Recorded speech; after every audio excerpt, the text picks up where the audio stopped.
saya Agustina Retnania, calon guru penggerak dari SMP Negeri 2 Mas Pak. Pada hari ini saya bersama rekan saya Elena Raisa Jamil, saya guru bahasa Indonesia di SMP Negeri 2 Mas, akan melakukan percakapan pasca observasi kelas setelah kami bersama melakukan observasi kelas kemarin. Pada percakapan pasca observasi kelas kali ini saya didampingi oleh tenaga kakak saya, Bapak Dadang. Baiklah, kami akan melakukan percakapan pasca observasi. Selamat pagi, Welin. Bagaimana kabarnya hari ini, Welin? Alhamdulillah, luar biasa ya. Baik, Welin, kita akan melakukan percakapan pasca observasi. Setelah kemarin kita melakukan observasi. Tapi sebelumnya juga kita sudah melakukan percakapan observasi. Baik, Welin, dari observasi kemarin nih, kira-kira apa harapan Welin pada percakapan kita hari ini? Sebetulnya percakapan hari ini lebih supaya saya ingin menanyakan bagaimana kemarin prosesnya yang sudah saya kerjakan, yang sudah kita sama-sama lakukan di kelas. Apakah ada beberapa item yang perlu diperbaiki atau misalnya perkembangan yang kemarin saya alami bisa kita bicarakan bersama. Baik, Welin. Dari observasi yang sudah kita lakukan kemarin, kira-kira menurut Bu Elin ada tidak hambatannya pada saat pelaksanaan proses pembelajaran kemarin? Kebetulan kemarin kan saya di kelas itu membahas tentang pemahaman peserta didik tentang teks ulasan. Nah, di sana alhamdulillah beberapa peserta didik sih sudah mulai fokus, tapi ada juga peserta didik yang kurang fokus, masih belum konsentrasi ketika pelajaran bahasa Indonesia dimulai. Mungkin salah satu penyebabnya karena saya masuk setelah jam istirahat. Nah, kemarin meskipun sudah saya coba dengan teknik stop, memulai mengumpulkan kembali konsentrasi dan fokus mereka, tapi tetap ada beberapa peserta didik yang belum fokus. Jadi menurut Welin dari kegiatan pembelajaran kemarin itu masih ada hambatan gitu ya. Jadi walaupun sudah dicoba dengan teknik stop, lalu untuk mengumpulkan supaya mereka tetap fokus, adakah menurut Welin adakah usaha yang lain yang bisa diterapkan agar siswa tersebut fokus, lebih fokus lagi terhadap pembelajaran? Sebetulnya selain dari teknik stop, mungkin nanti saya akan mulai menerapkan sesuai teknik fokus, mungkin akan melakukan beberapa ice breaking untuk mengembalikan proses konsentrasi dan fokus anak agar nanti pemahaman mereka di teks ulasan menjadi lebih baik. Jadi itu adalah hambatan dan upaya untuk mengatasi hambatan tersebut.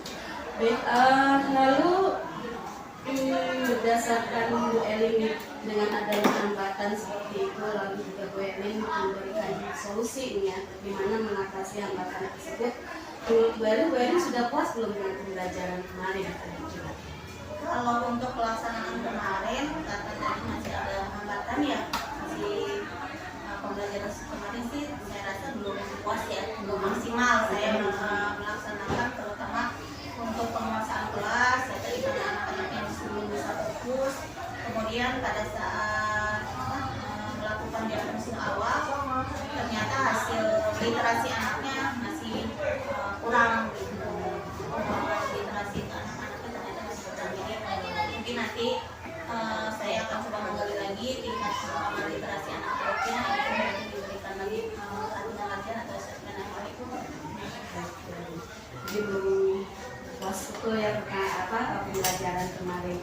Lalu menurut Bu Elin dari kegiatan pembelajaran kemarin, ada tidak praktik baik yang Bu Elin lakukan itu yang akan dipertahankan untuk pembelajaran berikutnya? kalau praktik baiknya sih kemungkinan besar yang akan terus kita lakukan itu mengenai pengelompokan berdasarkan bakat dan minat. Dan ternyata pengelompokan berdasarkan bakat dan minat mereka itu membuat mereka lebih antusias mengerjakan tugas-tugas. Jadi mereka merasa senang, oh ini sesuai dengan kemauan saya, sesuai dengan minat saya di bidang ini. Jadi ketika di akhir juga melakukan untuk produk akhirnya mereka juga membuatnya disesuaikan dengan minat dan bakat mereka. Itu mungkin yang akan terus dipertahankan. Pembelajaran berdiferensiasi ya Bu ya. Pembelajaran berdiferensiasi yang yang diikuti oleh siswa untuk memenuhi kebutuhan belajar siswa karena kan kita tahu gaya setiap anak itu berbeda-beda ya Bu ya. Baik Bu, lalu apa sih rencana Ibu? Tadi kan Ibu bilang ada hambatan-hambatan, terus Ibu juga merasa belum sepenuhnya puas terhadap pembelajaran kemarin. Kira-kira menurut Ibu apa rencana Ibu untuk memperbaiki pembelajaran agar nanti pembelajaran selanjutnya itu lebih baik lagi? Mungkin untuk yang perlu diperbaikinya ya dalam kegiatan pembelajaran kemarin itu, saya pertama mungkin untuk penguasaan kelas diawali dengan speaking, mungkin ditambah lagi speakingnya. Kemudian karena anak-anak sekarang lebih fokus sama gawai, mungkin pemanfaatan gawainya lebih dimaksimalkan, mulai dari awal proses pembelajaran, kemudian di kegiatan inti juga lebih banyak menggunakan apa yang mereka sukai gitu, karena lebih anak-anak sekarang suka dengan game, suka dengan penggunaan gawainya, mungkin yang itu yang dimaksimalkan. Kemudian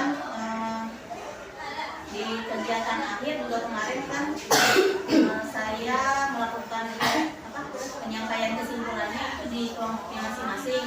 Mungkin nanti di pembelajaran selanjutnya saya akan mencoba memperbaiki agar anak lebih percaya diri di depan.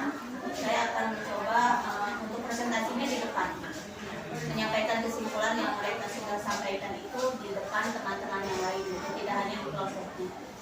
Banyak juga ya Bu ya rencana itu atau terhadap perubahan nanti di pembelajaran berikutnya. Baik Bu, lalu dari yang tadi sudah direncanakan terhadap perubahan-perubahan yang akan dilakukan, kira-kira kapan akan dilaksanakannya? Sebetulnya sih tadinya minggu ini ya mau saya mulai perbaiki, mudah-mudahan besok karena sudah mulai masuk ke kelas lagi jadwalnya, mudah-mudahan besok bisa kita laksanakan perbaikannya. Mulai besok Ibu akan melakukan rencana yang dibuat tadi ya Bu ya. Baiklah Bu, pertanyaan terakhir nih Bu nih ya.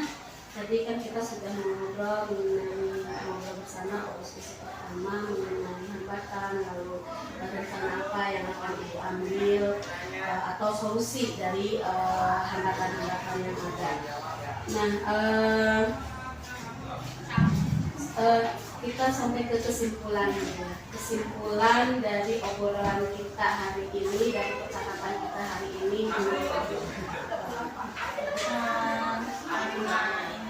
Pembelajaran kelas ya, semoga dengan pembelajaran menggunakan FPP yang berdiferensiasi, saya bisa memilih sumber belajar media disesuaikan dengan kebutuhan dan gaya belajar siswa.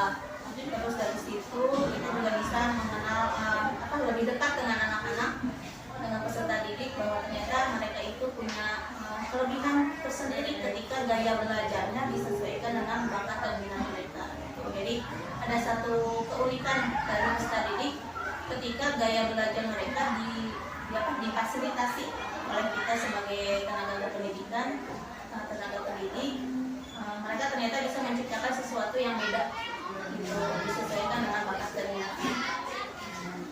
Itu kesimpulan Bu ya. Baik Ibu, mudah-mudahan nanti rencana yang akan Ibu buat akan terlaksana dengan baik, jadi ada perubahan ke arah yang lebih positif lagi terhadap pembelajaran kita, dan semoga kita dapat memberikan pelayanan terbaik.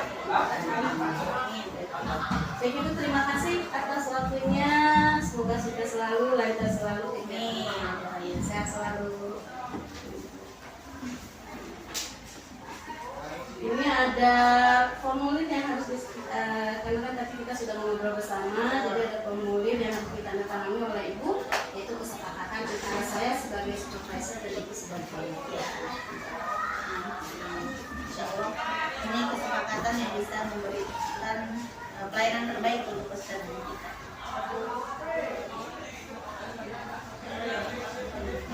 Terima kasih.